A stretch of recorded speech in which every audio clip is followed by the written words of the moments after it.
चलो तो अब लॉज ऑफ मोशन हम स्टार्ट करते हैं। लॉज ऑफ मोशन में आज जो हमारा टॉपिक है वो है बैंकिंग ऑफ रोड। टॉपिक का नाम क्या है? Banking of road.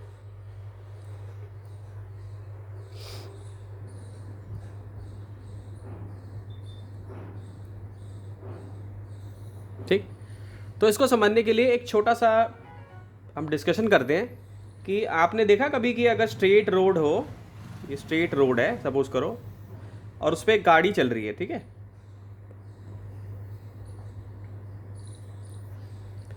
और अचानक से इस गाड़ी वाले ने टर्न मार दिया बिल्कुल, तो गाड़ी का क्या होगा भाई? ये गाड़ी जो है ऐसे खिसक के जाएगी, पीछे की तरफ आ जाएगी, ऐसे यूं यूं खिसक के आएगी।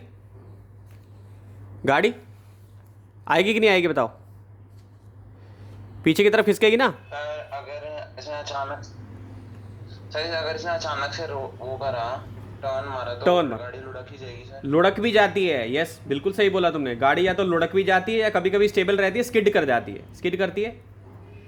ठीक, अब आते हैं कि अब तुमने दूसरी चीज़ क्या देखी होगी कि जो फार्मूला 1 रेसिंग होती है, फार्मूला 1 रेसिंग में जो कार होती है बड़ी स्पीड में टर्न मारती हैं, तो वहाँ पे हम क्या करते हैं कि रोड को अगर हम थोड़ा सा उठा देना, हल्का सा उठा देना, यूं रोड को अगर उठा दें ऐसे, तो हमारी गाड़ी तेज स्पीड से मूव कर जाएगी सर्कल में। जैसे मान लो ऐसे मूव कर रही है,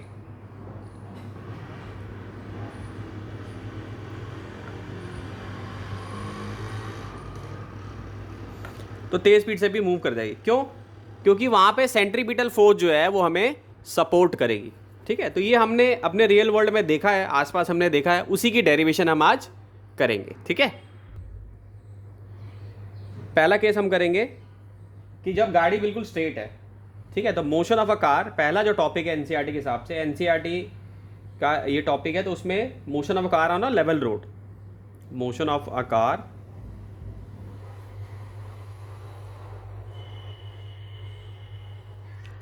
on level road. Okay, motion of a car on a level road. So इस केस में सबसे पहला जो है, गाड़ी को मैंने बना दिया, ये मेरी गाड़ी हो गई, और इस पे एक फोर्स लग रही है नॉर्मल इस तरफ, mg नॉर्मल इस तरफ लग रही है, ठीक, और फ्रिक्शन लग रहा है इस तरफ। ठीक है, फ्रिक्शन हमेशा वैसे पीछे लगता है, उससे कंफ्यूज नहीं होना, गाड़ी आगे चलेगी तो पीछे की तरफ फ्रिक्शन लगेगा। यहाँ पर डायग्राम में हमने ऐसे दिखाया, तो इससे कंफ्यूज नहीं होना है, ये भी फ्रिक्शन इस तरफ लग रहा है इस पर। ठीक है, सो 3 फोर्सेस लग रही हैं इस पर, 3 forces act on a car.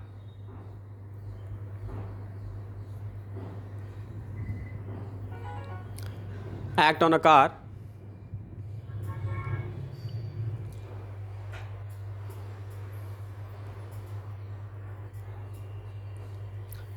पहला जो है the weight of the car,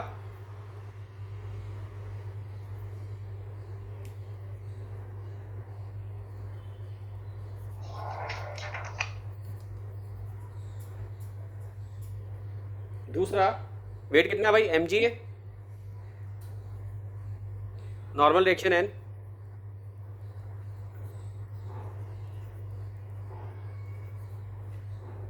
frictional force. ये डेरिवेशन स्कूल के एग्जाम में आती है, तो उसको अच्छे से आप याद करें।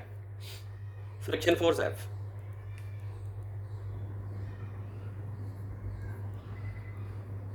ये 3 लग रही हैं। ठीक, तो अब हमने बच्चों पहले पढ़ा हुआ था न्यूटन का सेकंड लॉ क्या कहता है? न्यूटन का सेकंड लॉ कहता है F net equal to mass into acceleration. क्या होता है?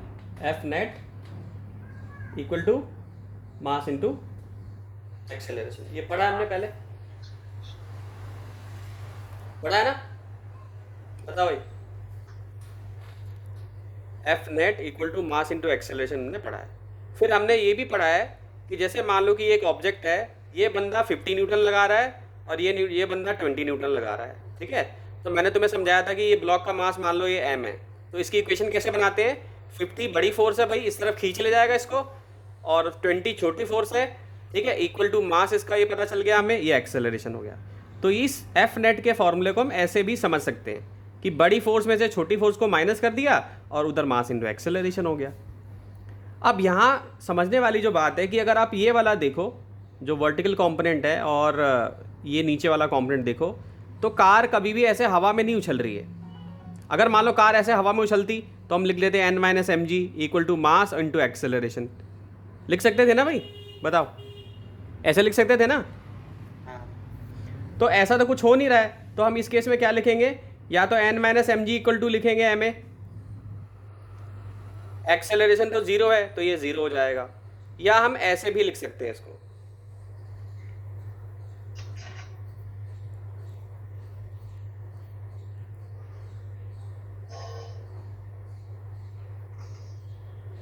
दोनों में ही क्या निकल के आएगा, n equal to M G आ जाएगा, दोनों में ही क्या निकल के आएगा, M G equal to N आ जाएगा। ठीक है, समझ में आया कैसे अप्लाई किया हमने न्यूटन का लॉ और कैसे अब हमने क्या किया था कि फ्रिक्शन का फॉर्मूला हमारे को मालूम है, तो यहाँ पे जो सेंट्रीपिटल फोर्स है जो सर्कुलर मोशन के लिए चाहिए, वो कॉन्टैक्ट फोर्स जो है जो रोड और कार के बीच में लग रही है उसकी वजह से हो रही है, और वो एक्चुअली में क्या होती है, फ्रिक्शन फोर्स होती है। तो ये इंपॉर्टेंट लाइन है, इसको लिखना बहुत ज़रूरी है कि centripetal force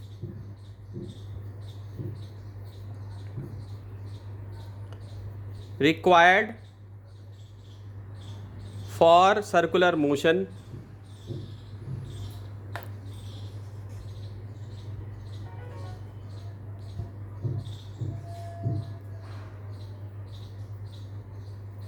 centripetal force required for circular motion is along the surface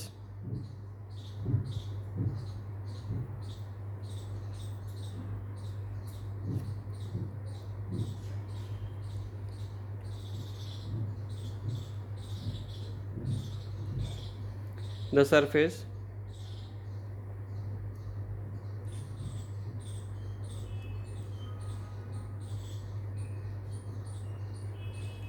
ठीक of the road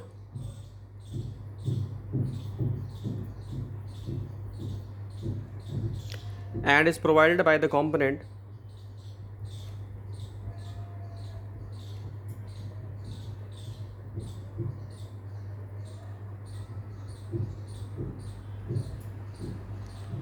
of the contact force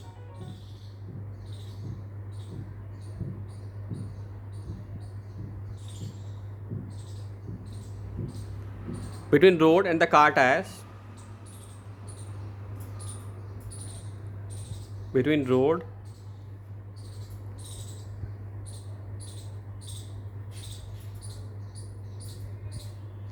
and the car tires along the surface.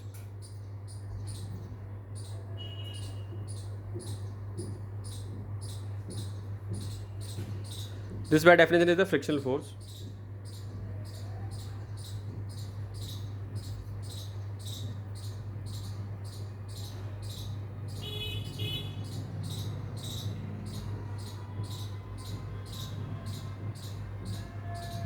ठीक है, तो यानी कि जो सेंट्रीपिटल फोर्स है वो फ्रिक्शन ही लगाने वाला है।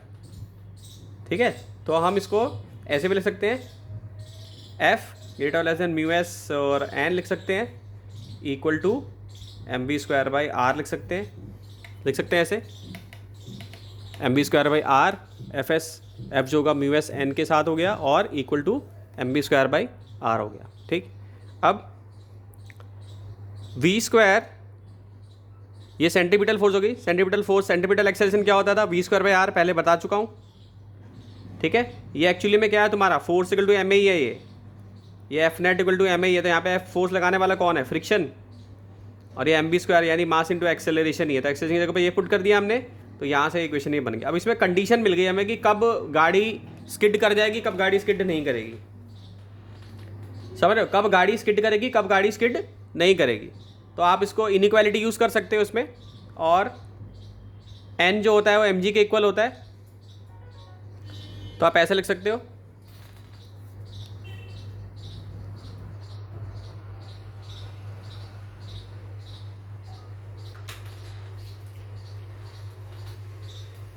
इसको ऐसे लिख सकते हो, v स्क्वायर और ग्रेटर और less than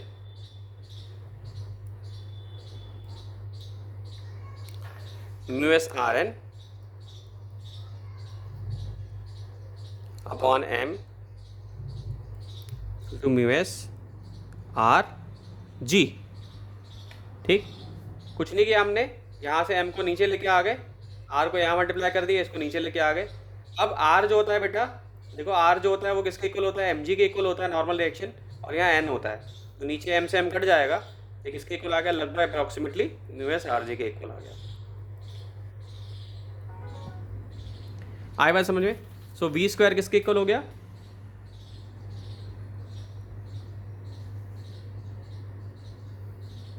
mu S R जी के इक्वल हो गया। समझ गए? वी स्क्वायर किसके इक्वल हो गया, म्यू एस आर जी के इक्वल हो गया। अंडरस्टूड और नॉट?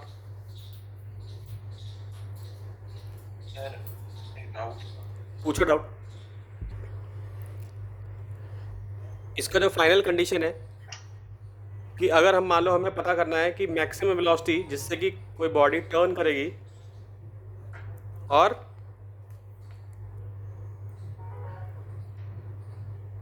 उसका कोई नुकसान नहीं होगा, यानी मैक्सिमम जो है टर्न करेगी और उसका कोई नुकसान भी नहीं होगा, यानी म्यू एस आर जी। ठीक, ये हमारा फॉर्मूला है, V max equal to mu S R G. ठीक है, तो इस पे एक न्यूमेरिकल करता हूँ तो तुम्हें क्लियर कट पता चलेगा कि भाई इसका एप्लीकेशन क्या है। क्योंकि देखो थ्योरी पढ़ो, थ्योरी पढ़ने के बाद उसका एप्लीकेशन देखो कि आप क्वेश्चन से आपको मालूम चलेगा कि आपको टॉपिक कितना समझ में आया।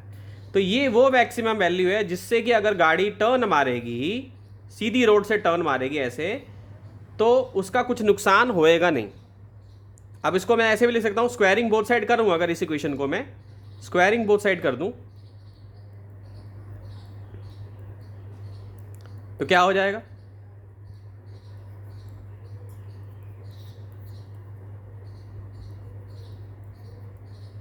तो हमेशा ये फॉलो होना चाहिए।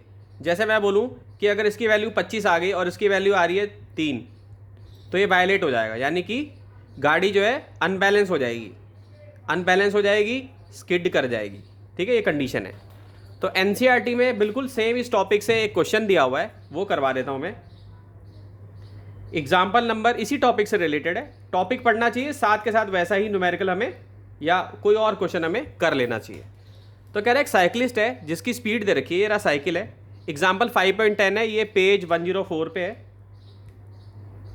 एनसीईआरटी का सॉल्व एग्जाम्पल है ये।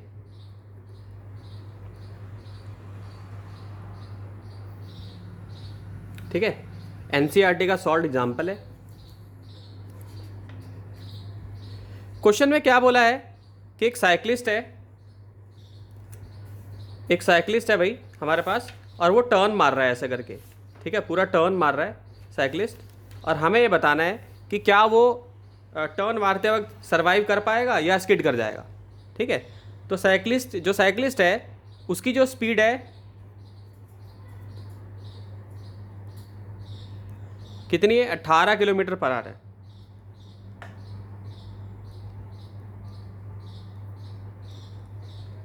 ठीक है, ऑन अ लेवल रोड।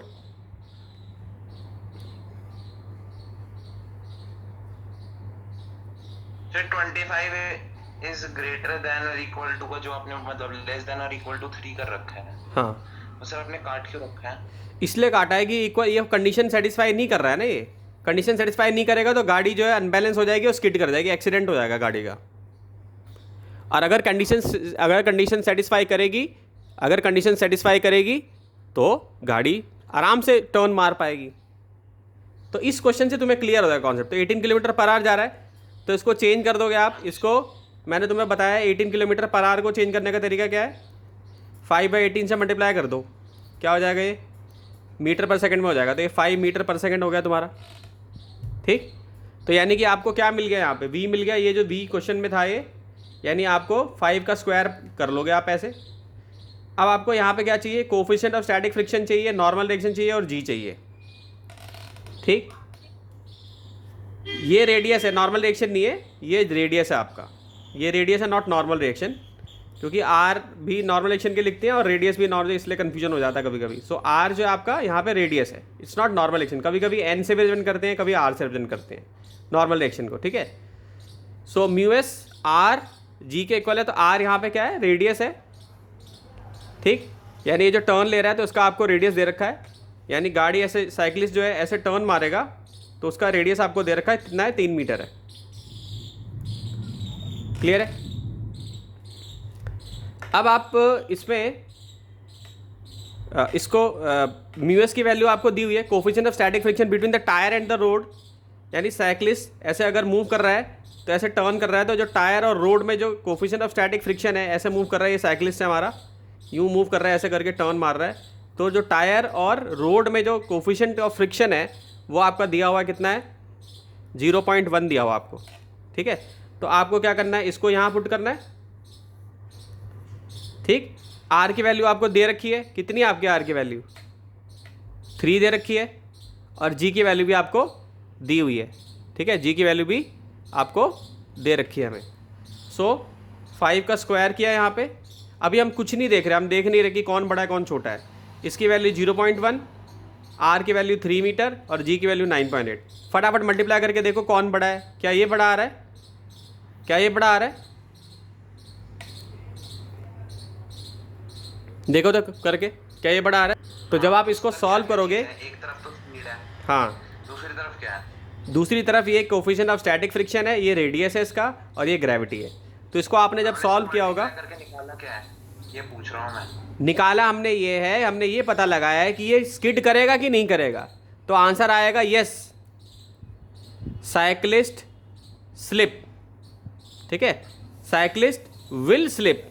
क्यों स्लिप करेगा, बिकॉज सर ये यूएस और ये आर, ठीक है, तो साइकिलिस्ट क्या करेगा भाई, स्लिप कर जाएगा, because condition is not obeyed, because condition is not obeyed. Point लिख लेता हूँ ना ऊपर, हाँ लिख लो, कंडीशन इज नॉट ओबेड। अभी लिखवा दूंगा, पहले समझ लो पूरा तुम, मैं लिखवा दूंगा अभी। तो कंडीशन इज नॉट ओबेड, कौन सी कंडीशन थी हमारी, कंडीशन ये थी, इसको तुम्हें मेन हाईलाइट करना है, म्यूएस आर जी। तो ये कंडीशन जो है वेरीफाई नहीं हो रही है, क्योंकि ये बड़ा आ रहा है, इस वजह से ये स्लिप कर जाएगा और गाड़ी जो है, या स्कूटर या साइकिल, जो भी चीज़ आप चला रहे हो, वो डिसबैलेंस हो जाएगी, ठीक है। कॉन्सेप्ट क्लियर है बिल्कुल, एक बेसिक सा क्वेश्चन करा दिया है। अब आते हैं motion of a car on a banked road. So motion of a car, ये सेकंड है, जैसे ये तो motion on the level road था। हाँ, ऑन अ बैंक्ड रोड।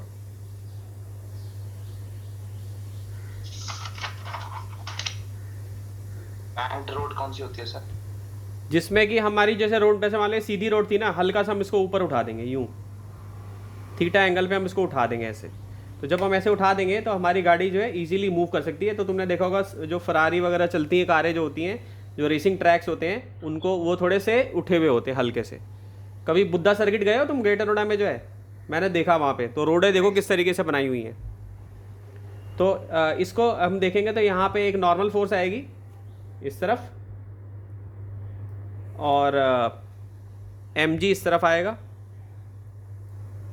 ठीक है, और एक कंपोनेंट यहाँ पर आएगा इसका, ठीक। ये कौन सा कंपोनेंट है, ये तुम्हारा एक्सेलरेशन जो इस तरफ हो रहा है जो है, ठीक। n के 2 कंपोनेंट हम बना देंगे, n का यहाँ पे थीटा ले लेंगे हम, ठीक, और ये क्या हो जाएगा, n cos थीटा। इस तरफ भी एक n का कंपोनेंट आएगा, तो वेक्टर में हमें पता है कि हम पैरेलल ले सकते हैं, तो यहाँ पे n sin थीटा हम लेंगे। तो देखो n sin थीटा और ये पैरेलल है ना, तो यहाँ पे हम एक्सेलरेशन क्या लेंगे, हमारा सेंट्रीपिटल एक्सेलरेशन इस तरफ लग रहा होगा, और वो क्या होगा, v²/r, ठीक है। सेंट्रीपिटल एक्सेलरेशन जो है वो v²/r लग रहा होगा, ठीक है। सो n sin थीटा हो गया, इधर क्या हो गया, n cos थीटा हो गया तुम्हारा, इधर n sin थीटा हो गया, मैंने यहाँ बना दिया। फ्रिक्शन जो है कहाँ लग रहा होगा, इसको कलर्ड पेन से बना देता हूँ, फ्रिक्शन जो है यहाँ पे लग रहा होगा,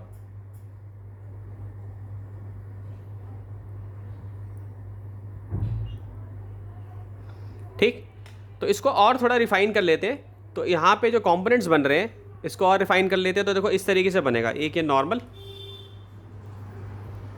इसका फ्री बॉडी डायग्राम बना रहा हूँ, यहाँ पे थीटा, यहाँ n cos थीटा, ठीक है, यहाँ पे फ्रिक्शन था, ठीक। तो यहाँ अगर मैं छोटा सा एक ऐसे लाइन खींचूंगा तो यहाँ पे भी फ्रिक्शन का कंपोनेंट आ जाएगा, तो यहाँ पे क्या हो जाएगा, f cos थीटा, और दो तो पहले से ही थे, एक एन साइन थीटा यहाँ पर था पहले से, यहाँ पे देखा था ना हमने, ये एन साइन थीटा यहाँ पर, ठीक है। और यहाँ पे क्या है, सेंट्रीपिटल एक्सेलरेशन, ठीक, वो भी इस तरफ ही लग रहा है, ठीक है, सेंट्रीपिटल फोर्स भी इस तरफ लग रही है,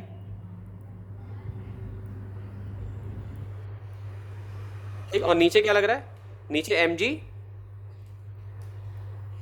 और एफ साइन थीटा इधर की तरफ लगेगा, तो मैं यहाँ पे एफ साइन थीटा ले लूंगा मैं, ठीक है। बुक में ऐसे नहीं दिखाया रहता है, लेकिन एफ साइन थीटा यहाँ पर लग रहा होता है, तो क्योंकि पैरेलल कंपोनेंट हम ले सकते हैं, वेक्टर में हमने पढ़ा है, तो ये हम क्या ले लेंगे यहाँ पे एफ साइन थीटा इस तरफ ले लेंगे। अब हमें कुछ नहीं करना है, हमें देखना है कि जो ऊपर वाली फोर्सेज हैं, ये वाई एक्सिस का प्लस, वाई एक्सिस की वाली ऊपर वाली फोर्स हो गई, ये बैकवर्ड फोर्स हो गई, तो हमें पहली इक्वेशन हमारी क्या बन जाएगी, एन कॉस थीटा है ना वाई एक्सिस में, और नीचे क्या है,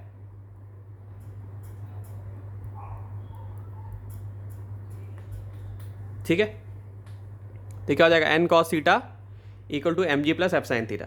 अब तुम्हारे मन में सवाल आ रहा होगा कि सर आपने ये वाली इक्वेशन लगाई है कि नहीं लगाई इसमें, F net equal to M A, तो मैंने ये वाली इक्वेशन भी लगाई है इसमें, ये वाली इक्वेशन भी मैंने लगाई है, लेकिन एक्सेलरेशन ऊपर तो हो ही नहीं रहा, गाड़ी ऐसे हवा में तो उड़ के जा नहीं रही है, गाड़ी तो इस तरीके से आ रही है, इस तरफ आ रही है, इस तरफ आ रही है गाड़ी, ठीक। तो अभी भी इक्वेशन ये फॉलो हो रही है, अभी भी फॉलो हो रही है, तो हम N cos theta minus M G plus F sine theta करें या M G plus F sine theta minus N cos theta करें, हर बार क्या होगा, एक्सेलरेशन तो है ही नहीं, तो हम ऐसे इसको इक्वल लिख सकते हैं, तो ये हमारी पहली इक्वेशन बन जाएगी, ठीक। और एफ क्या है इसमें, एफ किसके इक्वल होता है, म्यू एस, और एन के इक्वल होता है, और एन क्या होता है, एम जी के इक्वल होता है, ये फ्रिक्शन है साथ में, ठीक है। तो ये पहली इक्वेशन हमारी होगी। दूसरी इक्वेशन क्या बनेगी, देखो ये सारे एक साथ लग रहे हैं, N sine theta F cos theta, N sine theta plus F cos theta, और इसको किसके इक्वल लिखूंगा मैं, सेंट्रीपिटल फोर्स क्या होती है, मास इंटू सेंट्रीपिटल एक्सेलरेशन, तो क्या हो जाएगा, M V square by R, क्योंकि सेंट्रीपिटल फोर्स ही है जो इसको संभाले हुए यहाँ पे गाड़ी को, और तब ये तेज स्पीड से मूव कर पा रहा है, तो क्या हो जाएगा, N sine theta plus F cos theta हो जाएगा, ये M V square by R के इक्वल हो गया। अब हमें पता है कि जो फ्रिक्शन है वो किसके इक्वल है भाई, म्यू एस एन के इक्वल है, ठीक। तो हम ऐसे लिख सकते हैं इसको, देखो यूं लिख सकते हैं इसको,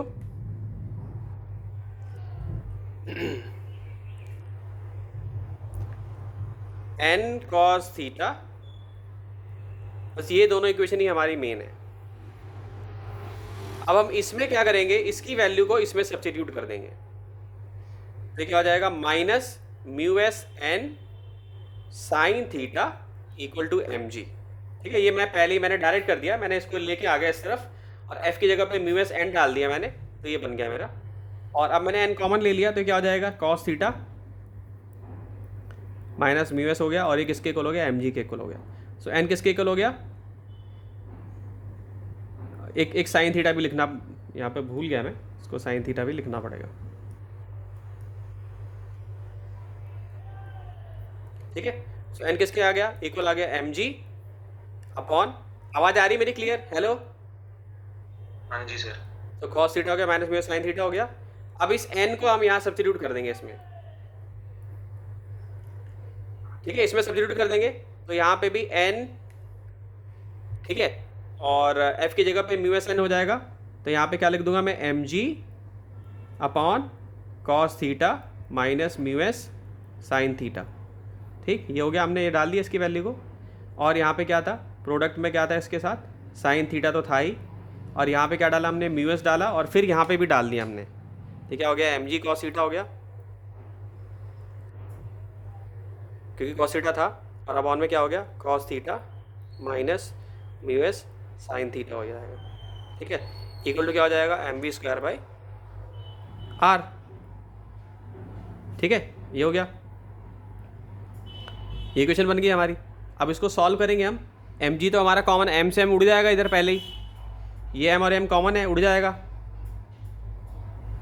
ठीक, उड़ जाएगा ना, उड़ेगा कि नहीं उड़ेगा बताओ भाई, हाँ जी सर, हाँ। अब ये एन लिखने की यहाँ जरूरत नहीं है, मैंने एक्स्ट्रा लिख दिया है, तो ये एन की जगह पे तो सब्स्टिट्यूट किया है मैंने, इसमें जो एन था यहीं पे तो सब्स्टिट्यूट किया है, एम से एम तो ऐसे नहीं घटेगा ना सर, अरे एन की जगह पे तो, नहीं, एन की जगह पे मैंने डाल दिया ना यहाँ पे, तो एन तो अब लिखना नहीं है मैंने, क्योंकि मैंने सारी एन की वैल्यू डाली है, तो यहाँ एन मैंने गलती से लिख दिया था, एन नहीं लिखना है यहाँ पे हमें, ठीक है।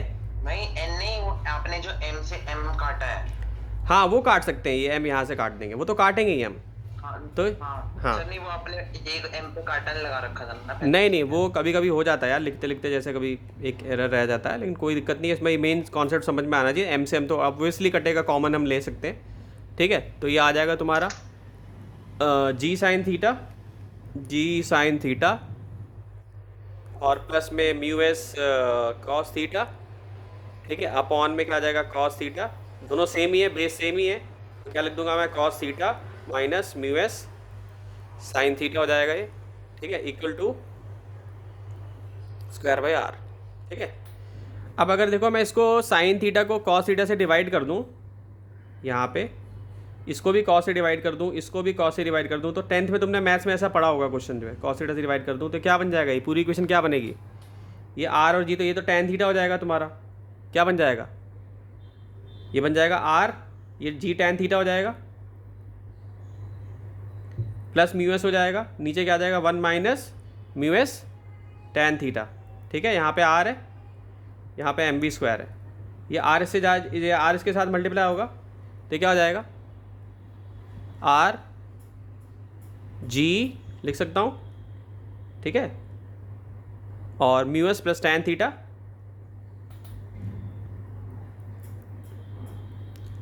Upon 1 minus mu S tan theta, ठीक, इक्वल टू वी मैक्स हो जाएगा,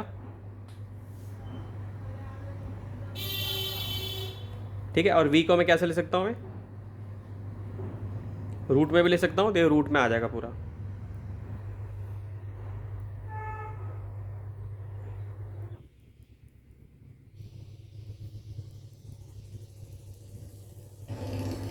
ये बन जाएगा तुम्हारा। तो ये हमने वेलोसिटी, जैसे हमने यहाँ निकाला था ना कि साइकिलिस्ट है, अगर सीधी रोड पे जा रहा है तो ये कंडीशन लगती है, तो ऐसे ही अगर मान लो कोई गाड़ी कर्व्ड सरफेस पे जा रही है और बैंक सरफेस पे जा रही है, तो इतनी मैक्सिमम वेलोसिटी से जा सकती है, ठीक। अब इसमें एक इंटरेस्टिंग चीज़ ये, केस अगर हम स्पेशल केस लें, मान लो कि हम ये फ्रिक्शन हटा दें,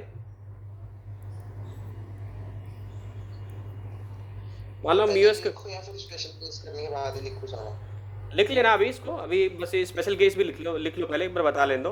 तो म्यूएस अगर 0 हो जाएगा तो क्या हो जाएगा, ये बन जाएगा तुम्हारा आर जी tan थीटा बन जाएगा केवल ये, यानी ये बन जाएगा, ये तो 0 ही हो गया, म्यूएस 0 पुट करते ही यहाँ पे, ये भी 0 ही हो गया, तो फॉर्मूला क्या बन जाएगा, R G tan theta root में आ जाएगा v, ठीक है। तो ये स्पेशल केस है, तो यानी अगर आप इस वेलोसिटी से मूव करोगे और tan थीटा आपका है सपोर्ट कर रहा है, तो गाड़ी जो है स्किड नहीं करेगी, ठीक है। यानी यहाँ पे भी एक स्पेशल केस से हम इसको सॉल्व कर सकते हो। इस पर न्यूमेरिकल कराऊंगा एनसीईआरटी का ही अगला वाला जो है, ठीक है।